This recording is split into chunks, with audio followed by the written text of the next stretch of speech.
Pernahkah kalian membayangkan gimana kalau misalkan dua perusahaan teknologi di Indonesia, Gojek dan Tokopedia, bersatu untuk membentuk kekuatan ekonomi digital terbesar di negeri ini?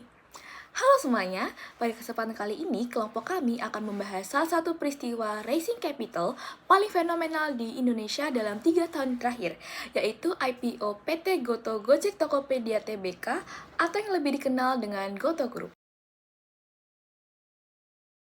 Goto Group merupakan perusahaan induk layanan digital terbesar di Indonesia yang memiliki 14 anak perusahaan yang beroperasi di Indonesia ataupun di luar negeri.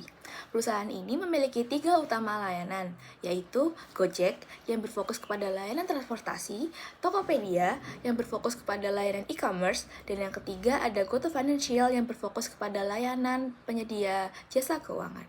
Goto didirikan pada tanggal 15 Desember 2015 dengan nama PT Aplikasi Karya Anak Bangsa.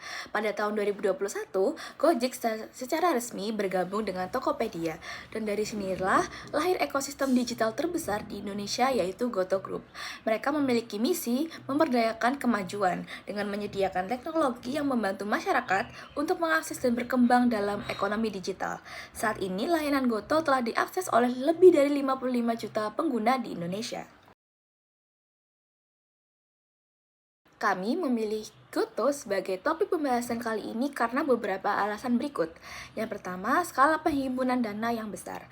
Goto resmi mencatatkan sahamnya di Bursa Efek Indonesia pada tanggal 11 April 2022 dengan harga penawaran sebesar Rp338 per saham. Dari IPO ini, Goto berhasil menghimpun dana sebesar Rp15,8 triliun dan meraih kapitalisasi pasar awal sekitar Rp400 triliun. Hal ini menjadikan IPO Goto sebagai salah satu yang terbesar dalam sejarah BEI, sekaligus IPO teknologi terbesar di Asia Tenggara pada saat itu. Yang kedua, sinergi dua perusahaan besar nasional yaitu Gojek dan juga Tokopedia. Merger keduanya ini terjadi pada tahun 2021, sehingga bisa menciptakan ekosistem digital yang sangat kuat, yang mencakup sektor transportasi, perdagangan elektronik, hingga layanan keuangan.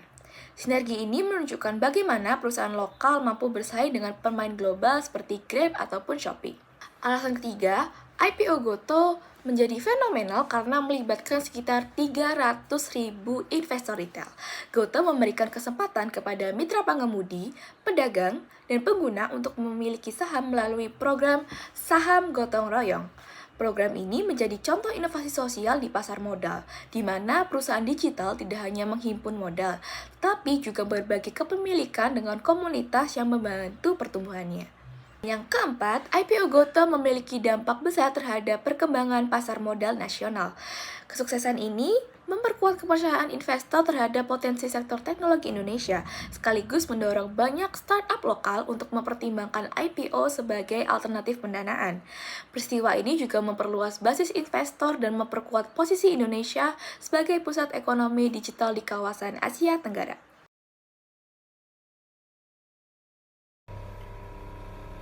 Baik, selanjutnya kita akan membahas modal dari Goto itu sendiri.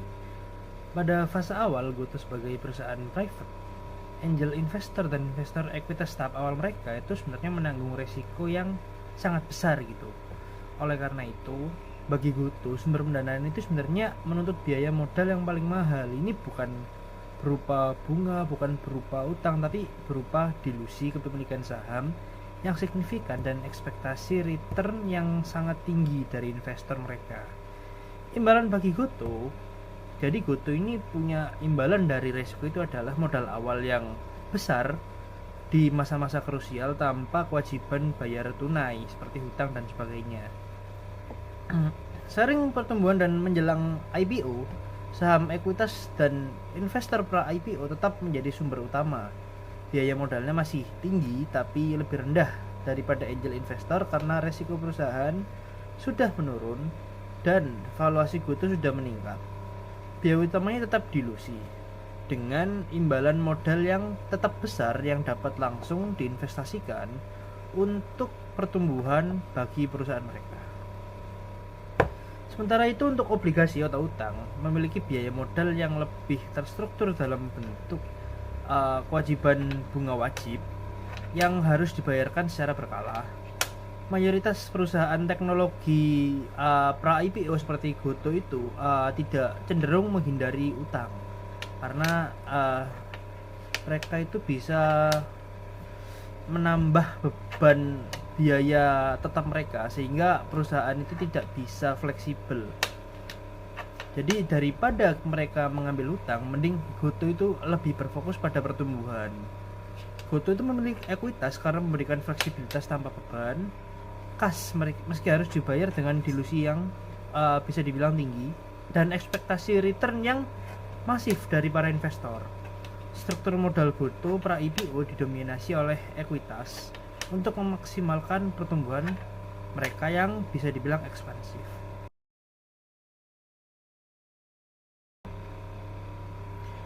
Setelah kita bicara tentang modal Goto, sekarang kita akan bicara tentang struktur kepemilikan mereka. Sebelum IPO, Goto ini sebenarnya didominasi oleh modal ekuitas dari investor global. Salah satunya adalah Alibaba dan Google. Keputusan Goto untuk raising capital juga sepenuhnya dipengaruhi oleh kepemilikan tersebut. Jadi Goto ini sendiri lebih memilih menjual saham mereka daripada mengambil utang, bisa dibilang obligasi. Meskipun ekuitas sendiri ini menuntut return fantastis dari para investor dan menyebabkan dilusi, ini sebenarnya jauh lebih bagus bagi mereka karena memberikan Goto ini dana yang besar, masif pada masanya tanpa harus terbebani kewajiban bunga tunai wajib seperti hutang.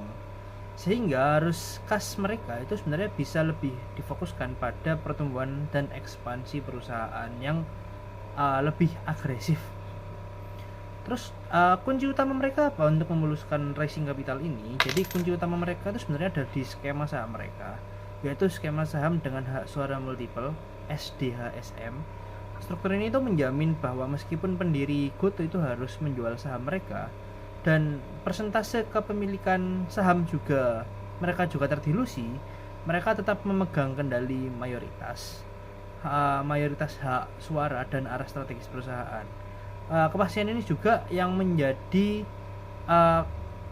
sesuatu yang meyakinkan para investor bahwa Goto ini sebenarnya bukan perusahaan yang jangka pendek tapi bisa dipakai jangka panjang gitu. Visi mereka itu diakui oleh para investor tadi sehingga menyuntikkan modal itu mereka itu tidak segan kepada Goto tersebut. Dengan kata lain, struktur kepemilikan Goto ini memungkinkan mereka untuk mendapatkan modal secara fleksibel sambil juga tetap mempertahankan kendali manajerial perusahaan mereka. Oke, baik. Selanjutnya saya akan menjelaskan kondisi pasar modal Indonesia memengaruhi keputusan IPO saham Goto. Nah, sebelum kita membahas kondisi pasar saham Indonesia, tentunya kita harus tahu dulu nih kondisi pasar saham global. Pada awal tahun 2022, kondisi pasar global sedang mengalami fenomena tech winter. Tech winter ini adalah fenomena di mana terjadinya perlambatan dalam sektor teknologi yang berakibat pada penurunan pada saham Nasdaq.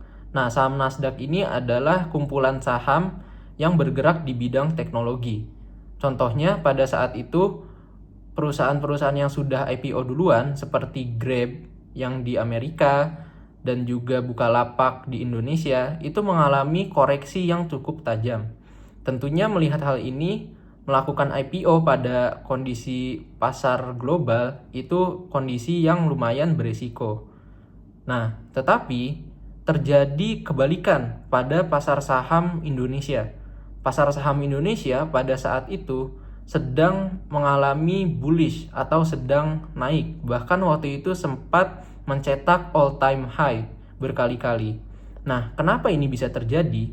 Karena pada saat itu terjadi lonjakan investor retail. Selama pandemi, jumlah investor retail di Indonesia ini membludak. Bahkan waktu itu data KSI mencatat per Maret 2022, jumlah investor kita ini sudah tembus 8,1 juta. Yang dimana pada saat itu pasar modal kita dibanjiri oleh dana segar dari investor domestik yang sedang euforia. Nah, melihat hal ini, apa sih yang Goto lakukan? Goto membuat keputusan yang sangat strategis. Mereka melihat peluang yang dimana terjadi tech winter pada pasar saham global dan memutuskan untuk IPO di bursa saham Indonesia. Nah, hasilnya gimana? Hasilnya Gotoh ini sukses besar. Pemilihan saham di porsi retail membludak hingga terjadi oversubscribe hingga 15,7 kali, serta Gotoh berhasil meraih dana segar sebanyak 15,8 triliun.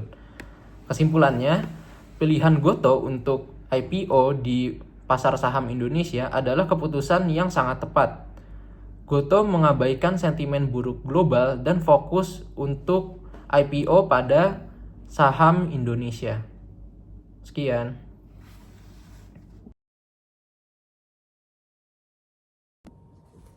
Pada bagian ini saya akan menjelaskan mengenai pergerakan saham pada perusahaan Gotoh di pasar primer dan juga pasar sekunder setelah melakukan IPO pada tahun 2022. Jadi yang pertama, di pasar primer, Gotoh ini mulai melakukan IPO pada tanggal 11 April tahun 2022 di Bursa Efek Indonesia dengan harga penawarannya sebesar Rp338 per lembar saham. Nah, IPO ini tuh menjadi salah satu yang terbesar dalam sejarah pasar modal di Indonesia yang berhasil menghimpun dana sekitar 13,7 triliun rupiah. Nah, saat IPO, minat investor itu sangat tinggi karena Gotoh dianggap sebagai gabungan dari dua raksasa digital, yaitu Gojek dan juga Tokopedia, yang memiliki potensi yang besar di sektor teknologi di Indonesia. Nah, namun ketika sahamnya ini diperdagangkan di pasar sekunder, nah pergerakannya tuh justru menunjukkan volatilitas yang cukup tajam. Jadi pada awal perdagangan di pasar sekunder, saham Gotoh ini sempat naik ke sekitar Rp400-an per lembar saham. Tetapi tidak lama kemudian mengalami tekanan jual dari pasar global yang sedang tidak stabil dan juga investor itu mulai melakukan aksi ambil untung. Dan seiring berjalannya waktu, harga saham Gotoh ini terus melemah dan turun di bawah harga IPO, bahkan menyentuh level terendah di sekitar Rp82 per lembar saham pada pertengahan tahun 2023. Nah, salah satu penyebabnya itu adalah karena berakhirnya masa lock-up period, yaitu masa di mana pemegang saham yang awal itu dilarang menjual saham mereka. Setelah periode ini berakhir, banyak saham yang dilepas ke pasar sehingga meningkatkan tekanan jual. Nah, selain itu juga investor itu juga mulai meragukan kinerja keuangan Gotoh yang saat itu masih mencatatkan kerugian operasional yang sangat besar. Terus memasuki pada tahun 2024 hingga 2025, harga saham Gotoh ini mulai stabil dan sedikit menguat seiring dengan strategi efisiensi dan juga peningkatan pendapatan dari ekosistem digitalnya. Nah, per saat ini harga Gotoh ini bergerak di kisaran Rp100-Rp120 per lembar saham, menandakan adanya proses pemulihan kepercayaan dari investor.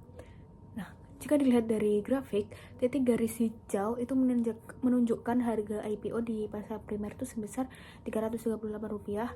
Lalu turunnya garis biru ini menggambarkan pergerakan di pasar sekunder yang menurun tajam hingga titik low di tahun 2023 sebelum akhirnya perlahan naik kembali di tahun 2024 hingga 2025. Secara keseluruhan, pergerakan saham Gotoh di pasar primer dan pasar sekunder ini menggambarkan bagaimana antusiasmenya investor di pasar primer ini belum tentu diikuti oleh stabilitas di pasar sekunder, terutama pada perusahaan teknologi yang masih dalam tahap pertumbuhan. Jadi fenomena ini tuh menjadi pembelajaran penting bahwasanya IPO yang besar itu tidak selalu menjamin harga saham akan terus naik karena banyak faktor seperti kondisi pasar, kinerja perusahaan, dan juga persepsi investor yang memengaruhi pergerakan harga saham di pasar sekunder. Dari pembahasan tadi, bisa kita simpulkan bahwa IPO PT Gotoh Gojek Tokopedia Tbk merupakan salah satu peristiwa raising capital paling fenomenal di Indonesia dalam 3 tahun terakhir.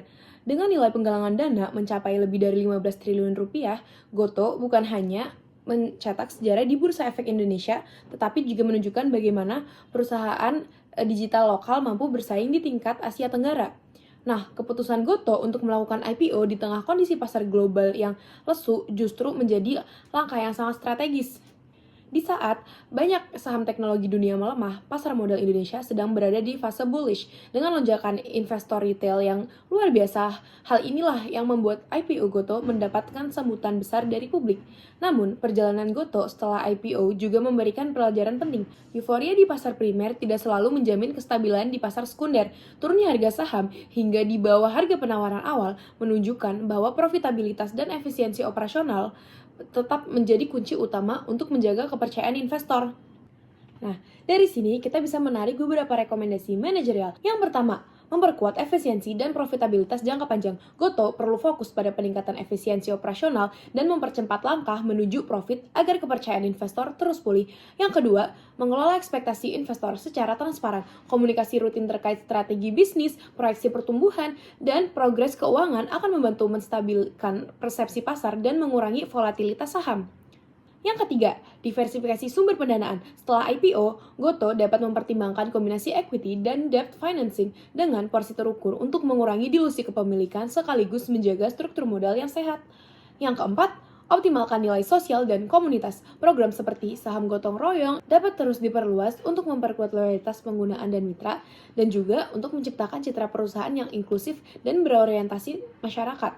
Yang kelima, evaluasi strategi, timing, dan kondisi pasar untuk pendanaan selanjutnya. Keberhasilan Gotoh juga menunjukkan pentingnya membaca momentum pasar domestik. Strategi ini bisa dijadikan referensi bagi emiten lain untuk menentukan waktu terbaik dalam raising capital.